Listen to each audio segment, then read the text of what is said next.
네, 반갑습니다. 자, 오늘이 8월 1일입니다. 화요일이죠. 밤 9시 25분 정도 됐는데요. 자, 오늘 8월의 첫째 날인데, 오늘은 참 의미 있는 날이다 생각이 되고요. 어쨌든 8월의 첫째 날을 일단 양봉으로 마무리를 했습니다. 왠지 8월 달은 좀 우리가 생각했던 것보다는 시장이 좀 좋지 않을까. 유튜브에 보면 여러 가지 우려 스킨 얘기들이 많은데요.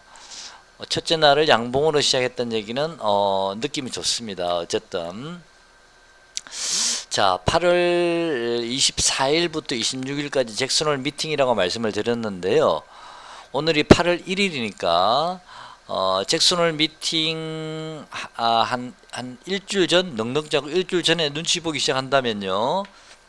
8월 24일부터니까 한 17일 정도부터 눈치를 본다면 한 2주에서 2주 반, 뭐 길면 한 3주 정도까지는 크게 문제가 될 부분은 없는 것 같습니다. 아마도 시장은 그때까지 밀고 올라가지 않을까라는 생각도 한번 해봅니다.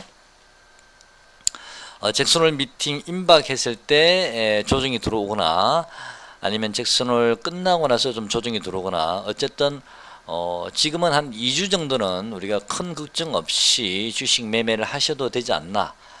조금 더 상승은 이어질 수 있을 것 같습니다. 자, 오늘은 제가 나스닥 차트도 같이 한번 오랜만에 보시죠. 항상 미리미리 체크하는 게 좋으니까요.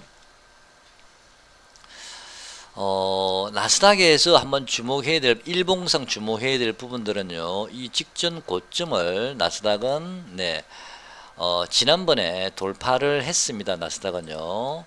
자, 여기를 돌파를 했거든요. 그런 다음에 지금 눌려지고, 다시 한번 두 번 눌려지면서, 어찌 보면은 뭐 쌍바닥을 만들면서 돌렸거든요. 그러면서 5일선, 11선 따라가고 있고요. 자, 그렇다면 어쨌든 여기서 돌파한 이후에 눌림목이 들어왔기 때문에요. 여기서 요까지가 하나의 파동이 나왔다. 1파 상승 구간이 나왔다라고 보시면 될 듯 하고요. 그 다음에 2파 눌림목을 받았고, 재차 여기를 돌파하게 되면 이제 3파 상승이 시작될 텐데요. 이 고점이 대략 13,883가요? 뭐 그 정도 되고요. 또 지난번에 고점이 14,446입니다. 지금 고점 기준으로 말씀드리는 겁니다. 그러면 파동이 일정하다는 전제하에 항상 말씀드립니다. 우리가 계산을 한번 해보면 14,446에서요. 그 다음에 요 부분을 한번 빼보죠. 13,861을요. 빼보면 대략 고점 기준으로요. 15,020 정도 나오거든요. 대충요. 제가 보기에는 1파 상승 이후에 눌림받고 3파 상승 구간은 15,020까지 파동이 열려 있습니다. 자, 그러면 나스닥이 15,020까지 상승을 하려면요. 지금 14,346이니까 대략 한 600 정도에서 한 700 정도 상승 여력이 남아 있습니다. 물론 장중 고점 기준으로 일단 잡았기 때문에 대략 한 600포인트 정도 종가상으로 남아 있다고 본다면요. 150씩 200씩 올라도 뭐 그렇게 멀어 보이진 않습니다만은요. 어쨌든 나스닥이 15,020 정도 올라가게 되면 우리 코스피는 어디까지 갈 수 있을까요? 제가 여러분께 항상 말씀드리는 그 코스피 구간 있지 않습니까? 항상 그 구간에서 제가 여기는 한 방에 절대 넘어가지를 못합니다. 여기는 항상 걸리는 자리니까 여기서 비중 조절이 좀 필요합니다라고 항상 제가 여러분께 말씀드린 그 코스피 지수가 바로 1700에서 1700 한 대략 1700 한 3, 40 정도 그 정도 구간을 제가 항상 계속 지난번부터 말씀을 드렸었는데 의외로 코스피가 2650을 2650 오게 되면 다시 밀려버리고요. 다시 또 근처 오면 밀려버리고 하면서 2650에서 2520까지 지난번에 물론 뭐 새마을 금고 사태 때문에 일시적으로 조금 더 눌린 부분이 있습니다만은 어쨌든 요 구간까지 밀려났다가 코스피 차트 한번 볼까요? 일단 나스닥 먼저 얘기하겠습니다. 나스닥은 일단 3파 상승 구간은 장중 고점 기준으로 15,000 정도 20까지 갈 수 있으니까요. 예, 조금 여유가 있습니다. 6,700 정도 남아 있고요. 그 다음에 그 길을 돌파 만약 하고 난 15,000까지 도달한 다음에 다시 한번 대밀리겠죠. 그죠? 뭐 어디까지 대밀릴지는 모르겠습니다만은 대략 뭐 14,500까지 만약에 대밀릴 수도 있고요. 좀 심하게 밀리면 아니면 뭐 14,600이나 700까지 대밀릴 수도 있겠지만 거기 대밀리고 난 다음에 파동상으로 그렇다는 얘기입니다. 일봉의 파동상으로 지난 고점은 넘었기 때문에 여기서 새롭게 이제 파동을 우리가 기준을 잡는다면요. 마지막 파동 구간은 대략 15,590 정도 뭐 대략 장중 고점입니다. 15,600 가까이 장중 고점 상승 여력이 있다라고 저는 이게 마지막 올해 마지막 시세일지도 모른다라는 생각도 개인적으로 하고 있습니다. 나스닥은요. 코스피도 물론 마찬가지겠죠. 어쨌든 그렇게 되면 코스피 지수는 15,020 정도 구간이 대략 뭐 1,700에서 1,700 한 30, 40 구간이 나온다면 코스피가요. 15,600 정도 되려 그러면 제가 여러분께 계속 말씀드린 구간이 있었죠. 코스피는 올해 2,800에서 2,850 정도까지가 최대 상승입니다. 라고 말씀을 여러 번 드린 적이 있죠. 여기 돌파하게 되면 그러면 대충 2,800이나 2,850 정도 구간까지는 무난히 만약에 나스닥이 15,600 근처까지 5파까지 넘어갔을 경우에 그렇다는 얘기입니다. 물론 코스피가 2,722 잠깐만요. 이게 나스닥 주봉이거든요. 제가 다시 말씀드려볼게요. 주봉은요. 대략 15,050 정도 되는 구간이 요 정도 되는 구간이고요. 주봉상이요. 바로 직전 고점 라인이 있는 자리입니다. 이 자리에서 한번 걸릴 수가 있겠죠. 그죠? 직전 고점 라인을 바로 넘어가지는 어렵습니다. 자, 직전 고점 근처에서는 한번 눌림을 받을 가능성이 있고요. 그 다음에 2번 또는 3번 정도 때리면서 넘어갈 가능성이 많기 때문에 일단 직전 고점 라인 15,000 정도, 15,020이니까 이 정도 되겠죠. 그 다음에 최종적으로는 15,600 정도니까요. 요 정도 됩니다. 얼마 많이 차이 나진 않다. 그죠? 그 다음에 또 직전 고점 라인이 되겠네. 그죠? 그렇다는 얘기는 나스닥도 결국에는 이건 일봉상 파동을 제가 말씀드린 거기 때문에 이거는 틀릴 수도 있습니다. 결국은 나스닥도 올해의 고점은 지난번 고점 요 고점 근처까지 한번 올라가면서 올해가 좀 마무리가 되지 않을까라는 생각도 한번 개인적으로 일봉의 파동을 봤을 때는 그래 보입니다. 그래서 나스닥은 다시 한번 말씀드리지만 1차는 15,000 정도, 15,020 정도니까 15,000 정도 보시면 되고요. 그 다음에 거기서 한번 눌러질 수 있을 것 같고요. 그 다음에 다시 2차는 15,600 정도, 이건 장중 고점입니다. 그 정도까지 한 번 더 도전해 보지 않을까, 그런 생각이 듭니다. 그게 올해 이 파동이 이어질지 내년까지를 이어질지는 그건 알 수는 없습니다만은 대충 보면 직전 고점 라인 근처에서는 한번 맡길 수 있겠다, 그런 생각이 듭니다. 자, 나스닥 월봉도 마찬가지고 월봉 보시면 여기서 충분히 나스닥은 충분히 다져서 가지고 올라가는 거거든요. 충분히 다지고 나서는 바로 쉬지도 않고 지금 급등하고 있습니다. 그죠? 월봉상 역시 마찬가지로 이번에 여기도 직전 고점 라인 15,600 정도 되는 요 라인에서는 한번 걸릴 수 있는 자리고요. 거기서는 제법 또 심한 조정이야. 제법 좀 조정이 올 수 있겠다. 제가 말씀드린 조정이라는 것은 코스피가 2,500포인트가 깨지는 조정을 말씀드리는 건 아닙니다. 2,500은 코스피는 깨기 힘든 자리라고 여러 번 말씀드렸습니다. 그래서 조정이 오는데 어디까지 올지는 그때 또 가서 확인 한번 해보도록 하죠. 일단 지금은 나스닥이 15,000 정도까지 한번 보시고 그 다음에 15,600까지 장중 고점입니다. 한번 보시기 바랍니다. 자, 코스피 한번 보겠습니다.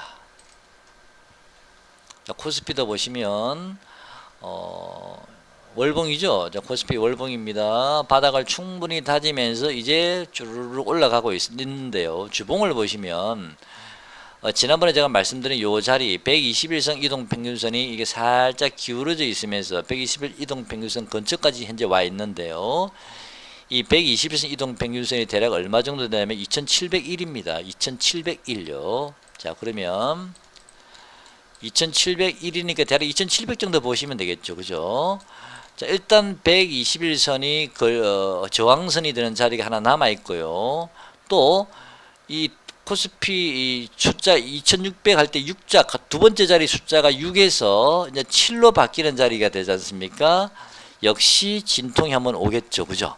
그래서 121선도 걸리고 그 다음에 6자에서 7자로 바뀌는 순간이기 때문에 일시적으로 좀 진통이 들어올 수는 있겠다라는 생각이 듭니다. 자, 그렇게 되면 제가 생각하는 시나리오는요, 구상은요, 일단 2700 근처까지 한번 갔다가 다시 한번 되밀려서 뭐 2670이나 2675 정도까지 밀렸다가요, 다시 2700 갔다가 다시 한번 또 이번에 2685 뭐 이렇게 가다 행보하다가요, 결국에 한번 돌파하는 순간이 나올 수도 있지 않나. 그런데 문제는 또 월봉을 보시면요, 또 지난번에 말씀드린 자리죠. 바로 이 기준선이 있는 자리입니다. 이 기준선이 지금 얼마 정도 되냐면요. 2724포인트 정도 됩니다. 지난번에 2725라 그랬는데 조금 내렸습니다. 그동안에. 자, 2724포인트는 이 기준선은요. 한 방에 절대 뚫을 수가 없는 자리라고 제가 여러 번 말씀드렸습니다. 자, 여기는 한 방에 뚫을 수 없고요. 여기 가더라도 다시 한번 분명히 되밀릴 가능성이 높습니다. 오히려 2700포인트보다는요, 저는 2724포인트가 더 좀 강한 저항대다라고 개인적으로 보고 있습니다. 그래서 일단 코스피는 2700부터 한번 걸릴 수 있는 자리가 시작되면서 2725가 중심 가격이 될 것이고요. 일시적으로 어떤 뭐 이 수급의 힘에 의해서 또는 뭐 추세의 힘에 의해서 일시적으로 2750을 살짝 넘어간다 할지라도요, 그거는 바로 다시 되밀릴 가능성이 많기 때문에 여러분들께서는 일단 2725를 중심으로 비중 조절을 그때 가서 좀 단기 매매 하실 분들은 비중 조절을 그때 가서 좀 하시면 좋을 듯 하고요. 결국에는 요 2725도 저는 나중에 넘어갈 수 있을 거라 봅니다. 나스닥이 15,000 아까 나왔죠, 그죠? 15,000 정도 올라가게 되면 나스닥도 숫자가 14,000에서 5,000원 자리가 바뀌었네, 그죠? 숫자가 바뀔 때 코스피도 아마 2,700이나 2,720, 25 정도 될 듯 하고요. 아마 나스닥이 15,000, 뭐 600 정도 가게 되면 그때 코스피도 대략 한 2,800에서 2,850 정도, 2,880 정도, 2,900은 넘어가기 어렵다 말씀드렸습니다. 이거는 굉장히 강력한 저항대이기 때문에 여러 번 제가 말씀드렸죠. 이 구간이 왜 2,900포인트가 넘어가기 힘든 자리인지를 제가 여러 번 말씀을 드렸기 때문에 잘 아실 거라 봅니다. 그래서 최대치는 2,800에서 2,850 또는 2,880 이런 구간에서 만들어질 가능성이 있으니까 그때 나스닥 지수와 코스피 지수를 같이 조금 전에 말씀드린 그 지수대를 연동해서 같이 한번 비교하면서 우리가 한번 시장의 고점을 또 마디마디 고점을 한번 체크해 보시기 바랍니다. 자, 2700까지는 큰 문제 없이 갈 수 있겠다 생각이 들고 거기서 한번 저항을 받을 수 있는데 문제는 이제 요런 2700이나 2725, 30까지는요. 어쩌면 뭡니까 이 잭슨홀 미팅 이전에 아마 도달할 가능성이 좀 있지 않나라고 보여지고요. 잭슨홀 미팅 이후에는 시장이 한번 좀 조정이 우리가 생각할 땐 조금 센 조정이 한번 좀 그렇다고 해서 엄청난 폭락은 아니지만요. 그래서 조금 세게 한번 밀어줄 눌림목을 좀 세게 줄 가능성이 있다. 자, 그런 개인적으로 그렇게 현재는 그런 구상을 하고 있습니다. 그는 그때 가서 맞을지 틀릴지는 알 수는 없는 거지만 저는 그렇게 계획을 잡고 있습니다. 자, 오늘은 제가요 메모장을 좀 한번 길게 한번 써봤는데요. 같이 메모장 보시면서 같이 한번 볼게요. 자, 제가 여러분들께 지난번 영상을 보시면 제가 한번 여러 번 이런 말씀 드렸죠. 코스피는 당분간은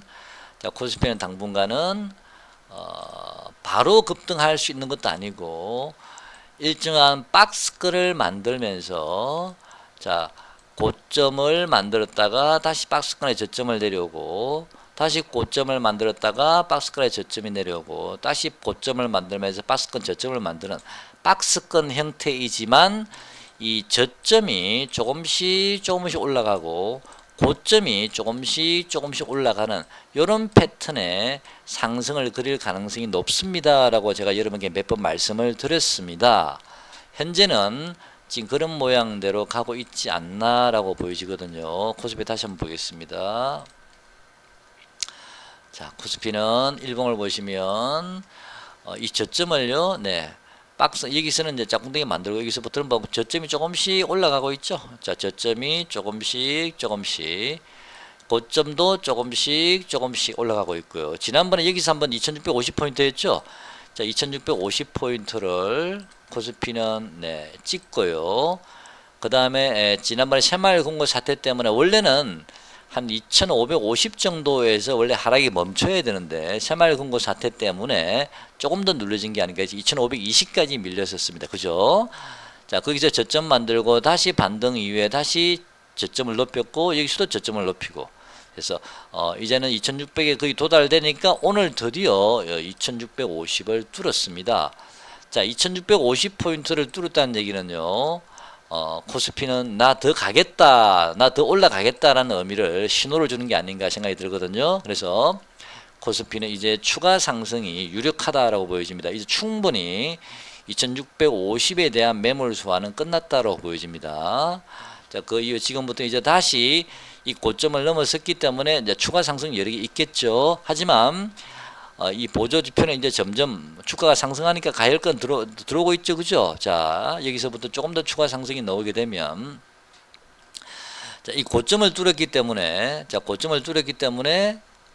코스피는 2700이나 2720, 30까지는 무난히 도달할 수 있을 것 같습니다. 자, 다시 매물장 볼게요.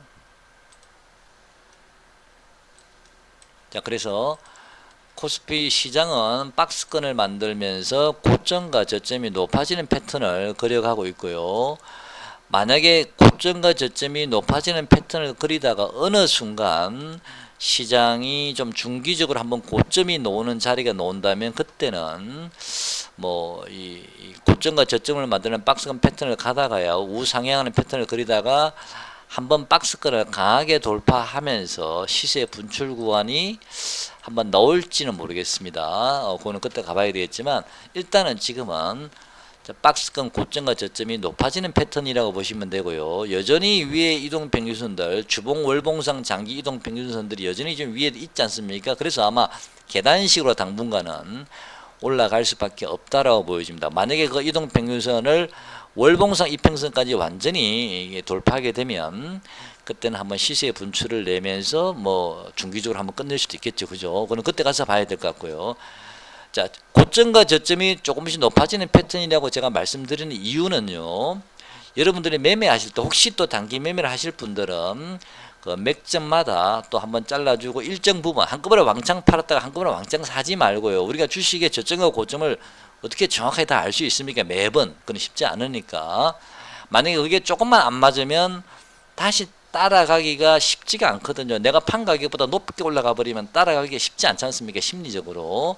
그래서 일정 부분 비중 조절을 뭐 50%를 파시든지 30%를 파시든지 비중 조절을 하시라는 얘기입니다. 그래서 맥점이 고점 자리에 맥점이 오면 한번 또 비중 조절 하셨다가 다시 저점이 나오면 다시 잡고 그런 식으로 매매를 좀 같이 병행해서 하시면 좀 더 수익률을 올리기가 좀 유리하지 않나라고 제가 생각이 들어서 항상 제가 여러분께 중간중간 이번에도 말씀드린 대로 2700이나 2720, 30 정도에서 한번 또 막히는 구간입니다 말씀을 드리는 이유가 그렇게 매매를 좀 이렇게 적절하게 병행해서 가시는 게 수익률 제고에 좋다라는 의미로 제가 자꾸 말씀을 드리는 겁니다. 나스닥은 조금 전에 말씀드린 대로 1차 장중 고점은 15,020 정도, 2차는 15,594, 15,600 가까이 될 거라고 파동상, 일봉상 파동상으로 직전 고점을 돌파하는 기준으로 제가 한번 잡아본 겁니다. 맞을지 틀릴지 또는 중간에 무슨 일이 벌어질지는 알 수는 없지만 일단 고요하게 아무 일이 없다. 큰 지금까지 생기지 않았던 돌발 악재만 없다면 이런 파동을 그려갈 수 있지 않을까라는 생각을 가지고 있습니다. 자, 세 번째 전기차 배터리 관련주는요. 올해는요, 우리 지난번에 한번 그 강풍이 불면서 전기차 배터리가 어마어마하게 상승한 적이 있지 않습니까? 지난번 고점 부근이 저는 올해는 거의 고점 근처이지 않을까라고 개인적으로 생각을 하고 있습니다. 이게 맞을지 틀릴지는 제가 잘 모르겠습니다만은 제 개인적인 생각에는 지난번 강풍이 불 때 나왔던 그 고점이 아마도 올해 고점이 될 가능성이 높다. 다만 에코프로는 지난번 고점이 15,300 얼마였죠. 에코프로는 그 15,300 얼마를 조금 더 넘기는 구간이 한번 나올 수는 있을지 몰라도요. 뭐 15,300을 넘긴다 해봤자 뭐 16,000에서 16,500 정도, 뭐 많아봤자 17,000, 뭐 그 정도, 170만 원이죠. 153만 원을 넘어가게 되면 160이나 170 정도까지 한번 갈지는 그건 모르겠습니다만은 다른 배터리 관련주들은 지난번 고점 부근이 거의 고점이지 않을까 올해는 그런 생각이 들고 개인적으로는요. 그렇다고 해서 올해 그 고점 이제 다시 못 간다는 게 아니고요. 그 고점 부근까지 최대한 갈 수 있지 않을까라고 생각을 합니다. 적어도 올해는요. 그리고 장기적으로 보면 제가 괜찮다라고 지난번 영상에 말씀드렸죠. 그다음 전기차가 쉴 때는 자 오늘 전기차가 지난번에 한번 폭락을 하고 나서요. 그 다음에 다시 급반등이 들어오면서 한 3, 4일 쭉 올라갔지 않습니까? 오늘 아침까지만 해도 에코프로 DM 같은 경우는 뭐 장중에 45만원, 44만 8천 얼마까지 갔다 왔나요? 45만원 근처까지 가는 걸 아는데 잘 올라가다가 갑자기 막바로 장중에 확 빠져버렸죠. 그죠? 갑자기 훅 빠져버렸습니다. 그때 전기차가 급등해서 다시 올라갈 때는 반도체가 완전 숨죽이고 있었죠. 시퍼렇게 돼 있더라고. 반도체 관련주들은요. 움직이지도 못하고 오히려 하락을 하고 있다가 장중에 전기차가 갑자기 고점에서 빠질 때 또 갑자기 반도체가 밑꼬리를 달면서 상승을 하더라고요. 밑꼬리를 달면서 마이너스지만 밑꼬리를 달고 많이 저점에서 올라온 종목도 있고 또 플러스로 넘어간 종목도 있고 특히 그 한미 반도체는 순식간에 제일 먼저 빨간불로 넘어가더라고요. 예, 역시 한미 반도체가 반도체의 대장주가 아닌가라는 생각도 한번 듭니다만은 자 어쨌든 전기차가 쉴 때는 역시 반도체였습니다. 그래서 또 반도체가 일정 부분 올라가다가 또 전기차가 충분히 쉬었다가 다시 돌아서게 되면 또 반도체는 쉬어야 되겠죠. 그죠? 이렇게 해서 반도체도 조금씩 저점을 높여가는 구간이 나올 거고요. 조금씩 고점을 높여가는 반도체는 그런 식으로 만들어갈 가능성이 많습니다. 물론 전기차도 마찬가지겠죠. 그죠? 자, 이번에 좀 특이한 점은요. 지난번에 코스피가 2520까지 빠졌을 때는 그 네이버나 카카오 그동안에 전혀 시장에 주목을 받지 못했던 네이버나 카카오 엄청나게 가격은 빠졌지 않습니까? 그 네이버나 카카오가 그때쯤에 한번 움직이더라고요. 그런 다음에 이번에 다시 2600에서요. 아니죠. 2600까지 다시 밀렸을 때 이번에 2580, 2600까지 밀렸을 때 네이버 카카오도 같이 밀리다가 이번에 다시 또 강하게 반등이 먼저 들어왔죠. 그래서 그동안에 바닥을 찍고 전혀 움직이지 못했던 가격적으로 많이 빠진 종목들이 네이버 카카오가 먼저 움직였고요. 그 뒤에 이번에는 후발주자로 이런 개별주들이 상승을 하더라고요. 바닥을 찍고. 그래서 종목들이 상승이 좀 확산되는 분위기라는 생각이 들었거든요. 그래서 그동안에는요, 이 전기차 배터리 관련주에 완전히 쏠림이 있었거든요. 모든 자금 대부분이 전기차 배터리 쪽에 쏠려 있다 보니까 그 외의 종목군들, 뭐 반도체는 그나마도 전기차 배터리가 좀 쉴 때는 반도체가 올라가고 하긴 했습니다만은 그 외의 나머지 종목들, 완전히 소외된 종목들은 전혀 움직이지 못하고 오히려 가격을 많이 하락했거든요. 전기차 배터리가 상승할 때 그동안에 그나마도 이 시소를 만들면서 같이 또 눌림받고 올려봤던 해든가 반도체였고요. 그 다음에 이 시장을 주도해왔던 게 전반기에는 조선이고요. 그 다음에 이미용 관련주와 의료기기 관련주들, 그 다음에 마지막으로 자동차 관련주들, 이런 주식들이 상반기를 주도해 왔었거든요. 전기차 배터리가 대장주였고, 그죠? 근데 이번에 이 8월달 이 7월 말부터 가만히 보면요, 뭔가 그동안에 상승하지 못한 종목들로 이 매기가 확산되고 있고요. 전기차 배터리에 대한 쏠림이 좀 완화가 되면서 이제는 그 자금들이 여타 종목들로 이렇게 여타 섹터별로 이렇게 확산되는 게 아닌가. 자, 그런 생각이 들고요. 이게 확산되는 게 이제 시작된 지가 얼마 안 됐기 때문에, 물론 이런 종목들은 단기적으로 기술적 반등 정도로 봐도 될 듯 합니다만은, 어쨌든 지금 이런 종목들도 이제는 바닥을 찍었다라는 생각이 개인적으로 좀 들거든요. 그래서 그런 종목들도 좀 관심을 가져보셔도 되지 않을까라는 생각이 듭니다. 그래서 그동안 많이 상승하지 못한 섹터들, 네이버나 카카오 같은 종목이 먼저 움직였고요. 최근에 오늘 보면 KT 같은 종목도 좀 올랐더라고, 의외로. 그죠? 통신주들. LG 디스플레이도 오늘 6% 이상 올랐죠? 디스플레이 관련주들요. 그 다음에 오늘 상한가 종목이 굉장히 많았죠. 그죠? 평소에 비해서. 이런 개별주들이 또 화려하게, 소형주들이, 이런 개별주들이 지금 또 강하게 시세를 뿜고 있습니다. 그 외에도 뭐 힘은 약하지만 바이오라든지, 오늘도 카카오뱅크도 시세가 좋았죠? 또 휴대폰 부품주들도 오늘 시세가 괜찮았습니다. KH바텍 같은 종목들은요. 그래서 그동안에 완전히 소외됐던 이런 섹터들도 이제는 전기차 배터리에 쏠린 자금들이 좀 이제 집중도가 떨어지면서 여타 종목군들로 상승 종목이 이제는 확산되고 있다. 자, 그런 느낌을 많이 받고 있습니다. 자, 그다음 내수주는 조금 아직은 좀 어렵죠, 그죠? 자, 그다음에 지수는 아까 말씀드린 2700에서 대략 2730, 40 부근에서는 다시 막힐 가능성이 높고요. 단기 매매하실 분들은 그런 구간을 좀 활용하실 필요도 있지 않나, 그거를 한번 잘 체크해 보시고요. 몰빵 팔고 몰빵 사고 그렇게 하지 마시고, 이게 틀릴 수도 있지 않습니까? 갑자기 2740을 강하게 돌파할 수도 있는 거니까요. 물론 확률적으로 저는 떨어진다 봅니다만은. 그리고 올해 고점은요, 저는 제 개인적인 생각입니다. 이건 말씀드릴까 말까 하는데, 저번에 한번 잠깐 말씀드렸죠. 올해 고점은 하나 시스템 기준으로 저는 21,000원 정도를 보고 있습니다. 이게 올해 말 정도까지인지는 모르겠지만 어쨌든 21,000원 정도가 하나 시스템이 나온다면, 저는 개인적으로 시장이, 물론 그때 이제 지수가 뭐 2,800이 될지 2,850이 될지 아마 2,900이 될지 그건 모르겠습니다만은, 또 미국 지수와 같이 연동해서 봤을 때 어느 정도 맞으면 저는 이게 이 자리가 당분간 좀 고점이 될 가능성이 높다라고 저는 개인적으로 그렇게 생각하고 있거든요. 그래서 그렇게 매매를 하고 있습니다. 참고를 하시고요. 맞을지 틀릴지는 잘 모릅니다.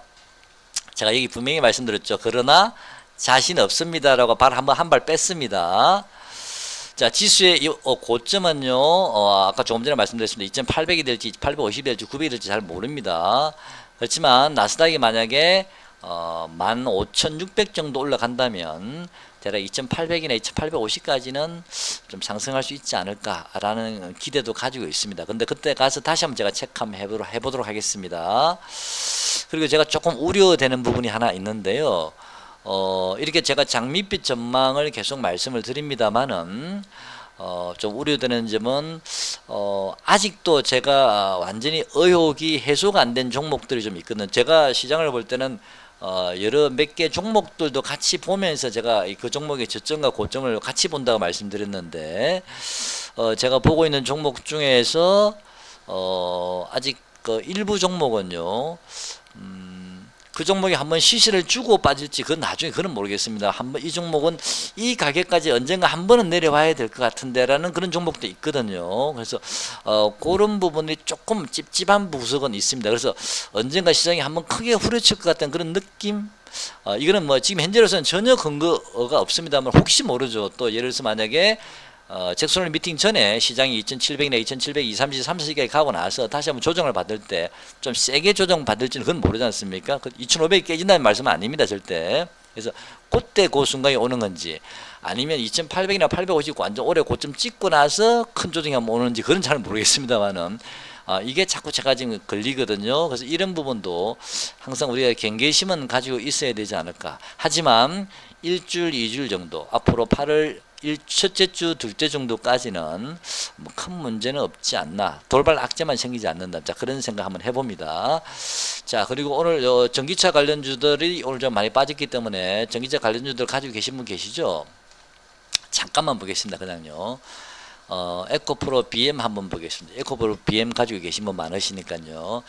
에코프로 BM은 제가 이 39만 4천 원까지 올 빠진 줄 몰랐었거든요.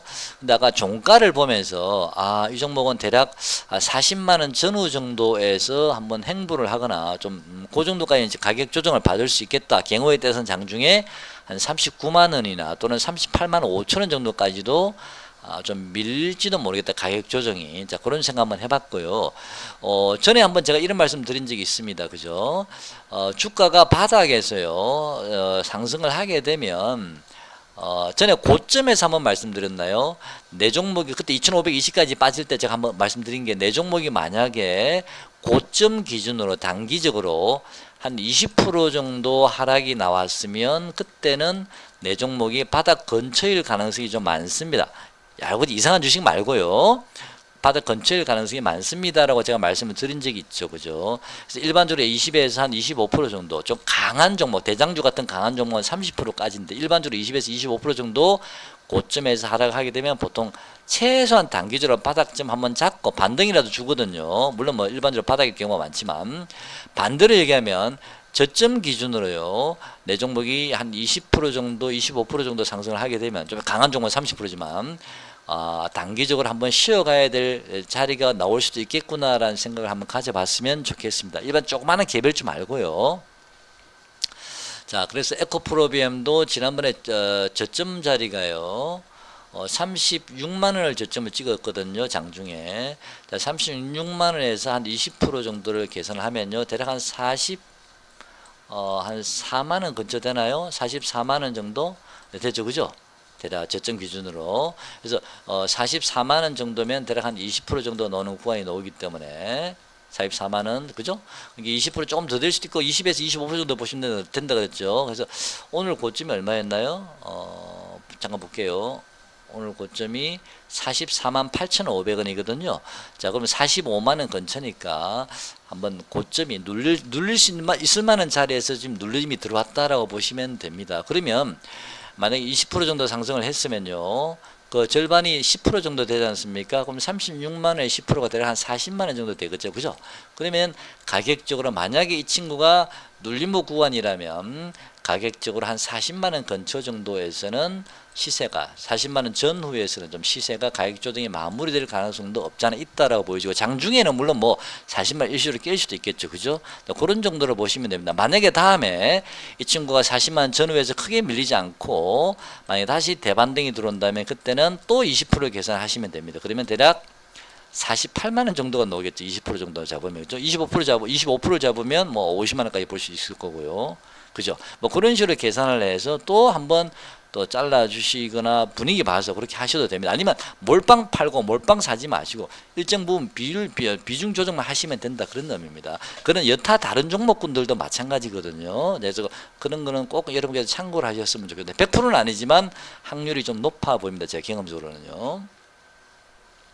그래서 에코프로는 지금 현재 올라오고 있는 요 5일선 주봉상 5일선이요. 지금 얼마냐면은 29만 원이고 31만 9천 원이죠. 그러면 20만 원이니까 31만 9천 32만 원.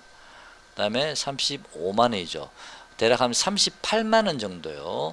38만 원이나 38만 5천 원짜리가 주봉상 5일선 자리가 아마 다음 주에는 이번 주가 아니고요. 다음 주 정도에는 올라올 겁니다. 그러면 에코프로는 이번 주에는 조금 쉬어갈 수도 있겠구나라고 보시고요.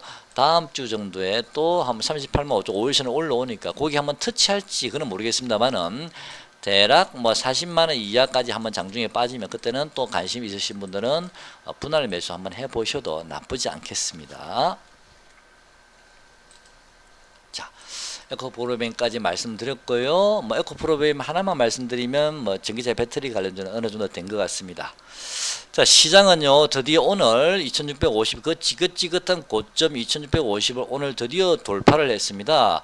기관 외국인 수급에 의해서 일단 들어왔고요. 제가 그동안 조금 조심스러웠던 부분은 어떤 부분이었냐면은 외국인이 주가는 상승하는데도 불구하고 매수를 그제는 별로 어제는 조금 뭐 팔다가 조금 들어왔습니다만은 그제는 2천억 가까이 매도를 했었거든요. 그래서 이게 뭐지 뭐가 있나라고 제가 고민을 좀 한 적이 있습니다. 근데 다행히 오늘 2650을 돌파하면서 기관 외국인 수급에 의해서 들어왔고요. 외국인이 코스닥을 판 것은 아마도 전기차 관련 쪽이 아닐까. 코스닥은 대부분 전기차가 시총이 높으니까요. 아마 그런 영향인 듯 하니까 크게 개의치 않으셔도 될 듯 하고요. 요즘 연기금이 제가 감이 좋다 그랬죠. 근데 연기금이 오늘 좀 팔았습니다. 코스닥도 좀 팔고요. 조금 불안하죠. 근데 제가 보기에는 뭐 특별한 돌발 악재가 없으면요. 잭슨홀 미팅까지는 2700에서 2700 한 25 정도까지는 무난히 좀 상승세가 이어지지 않을까. 저 그렇게 생각하고 있습니다. 큰 걱정하지 않으셔도 되고요. 옵션 동향은 네, 뭐 큰 문제는 없어 보입니다. 자, 오늘 영상 여기까지 하겠습니다. 고맙습니다.